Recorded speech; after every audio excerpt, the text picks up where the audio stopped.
We are the culmination of millions of years of occurrences that led to our development.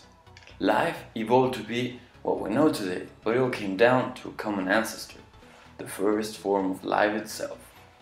So the question arises, where do we come from? Or a better question yet, where does all life on Earth and cells come from? Hi, my name is Mauricio, and you're watching Edutainment.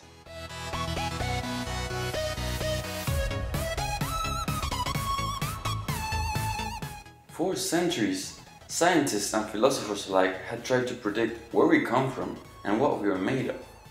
The first scientist to actually see cells was called Robert Hooke, and he did this with a really primitive version of a microscope. He saw cork cells. He saw these cells under his microscope, and he coined the term cells because they reminded him of where monks used to sleep, which is referred to as monastic cell. And so he named these weird looking things as cells.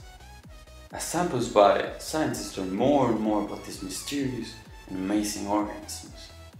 And they also learned that some prefer to work alone, while other cells prefer to work collectively as a single unit. But more on that on a further video where we cover the behavior and the structure of cells. It's really complex when we talk about the origin of cells. Scientists are in a constant battle between theories of where cells, thus life, originated. To prove one of these theories, scientists tried to replicate early Earth conditions in order to prove that there was once a primordial soup of basic elements that, combined with lightning, created building blocks of life itself.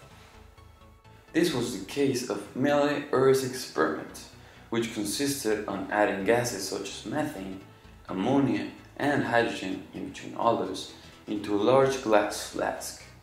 This was to replicate early Earth's atmosphere from about 3,800 million years ago. These gases were based on Jupiter's atmosphere, gases that were also believed to be present in early Earth's atmosphere as well. To this soup of gases, these scientists added sparks in order to reproduce the lightning that was also present in Earth's primitive atmosphere from that time. After setting up the experiment, they waited, and Milley took samples for days, then weeks, then months, and the results were almost unbelievable. With such a small amount of time, they were literally creating this mythical soup of life, which include organic molecules such as building blocks of proteins and some amino acids. And the most amazing thing was that they're just random organic molecules, but they are the ones that are used in life even today. Amazing, isn't it? Well, not so fast. The problem with this experiment and theory was the fact that later on scientists discovered some rocks that dated from about the same age of Milley-Urey's atmosphere, and the results stated that the atmosphere wasn't either full of ammonia, methane, or even hydrogen.